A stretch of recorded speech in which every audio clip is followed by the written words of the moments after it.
आजच्या महापरिनिर्वाण दिनानिमित्त उपस्थित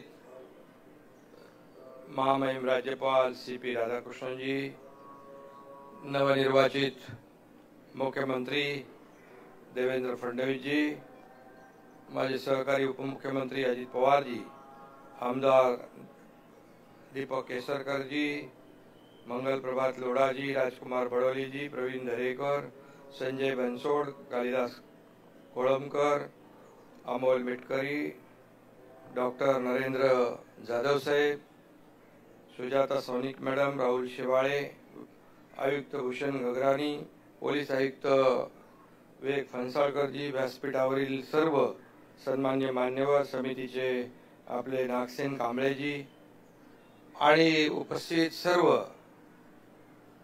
बाबासाहेबांचे अनुयायी पत्रकार मित्रांनो, महामानव आणि भारतीय राज्यघटनेचे शिल्पकार डॉक्टर बाबासाहेब आंबेडकर यांना महापरिनिर्वाण दिनानिमित्त मी विनम्र अभिवादन करतो।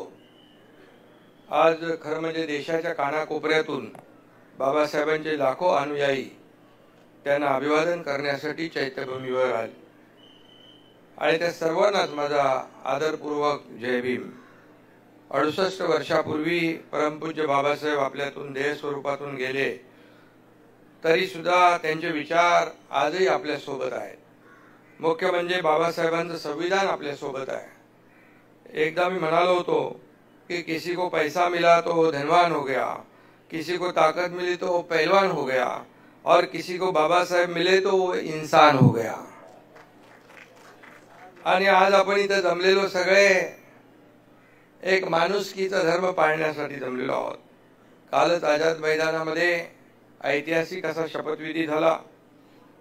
मंत्रिमंडळ पदाची आम्ही शपथ घेतली, देवेंद्रजींनी मुख्यमंत्री पदाची शपथ घेतली, मी आणि अजितदादांनी उपमुख्यमंत्री पदाची शपथ घेतली। खरं म्हणजे ती शपथ होती संविधानाची आणि बाबासाहेबांच्या खरं म्हणजे संविधानाची होती।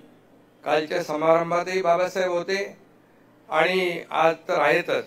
बाबासाहेब कायम तसेच आपल्या सोबत आहेत। चंद्र, सूर्य आणि सत्य या तीनच गोष्टी जगात परमनंट आहेत। चौथी परमनंट गोष्ट कुठली असेल तर ती बाबासाहेबांचं संविधान हे आहे। त्यामुळे मी नेहमी म्हणतो, जब तक सूरज चांद रहेगा बाबा साहेब का संविधान बना रहेगा। बाबासाहेबांनी सांगितलेल्या महामार्गावरून चालण्याचा प्रयत्न आपण सगळे करतोय। चैत्यभूमीवर माथा टेकवणे म्हणजे बाबासाहेबांना अभिप्रेत असलेल्या जीवन मूल्यांचा जागर करणं होय। मी नेहमी म्हणतो, एक सर्वसामान्य कार्यकर्ता आहे। समाजकारण करता करता आम्ही सगळेच जण राजकारणात कसे आलो ते आम्हाला कळलं नाही। कोणी मुख्यमंत्री, उपमुख्यमंत्री, कोणी काय काय झालं, एक सामान्य परिवारातला एक कार्यकर्ता या पदापर्यंत पोहोचू शकतो। याला कारण एकच, डॉक्टर बाबासाहेबांनी दिलेलं संविधान। आणि सामान्य कुटुंबातली व्यक्ती आज देशाचा प्रधानमंत्री होऊ शकते, आदिवासी भगिनी राष्ट्रपती होऊ शकते। हे सारं शक्य झालंय ते केवळ आणि केवळ बाबासाहेबांच्या संविधानामुळे। आणि म्हणूनच बाबासाहेबांचं संविधान नेहमी सत्ताधाऱ्यांना जागं ठेवतं, झोपू देत नाही। आणि म्हणून आम्ही सतत जागृत राहून काम करत राहिलो। 2.5 वर्ष मागचे सत्ता हे समाज परिवर्तनाचं हत्यार आहे असं बाबासाहेब सांगायचे। तेच तत्व स्वीकारून आम्ही सत्तेचा वापर गोरगरिबांच्या जीवनामध्ये परिवर्तन घडवण्यासाठी केला आणि बाबासाहेबांनी आपल्या ज्ञानाचा वापर तळागाळातील लोकांना, दुर्बलांना सशक्त करण्यासाठी केला।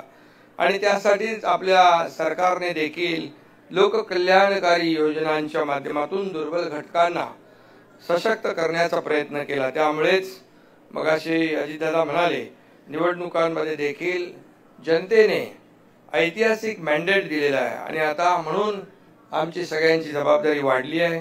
राज्यातील जनतेच्या आयुष्यात आनंद निर्माण करण्याचे आमचे प्रयत्न यापुढे अधिक वेगाने सुरू राहतील।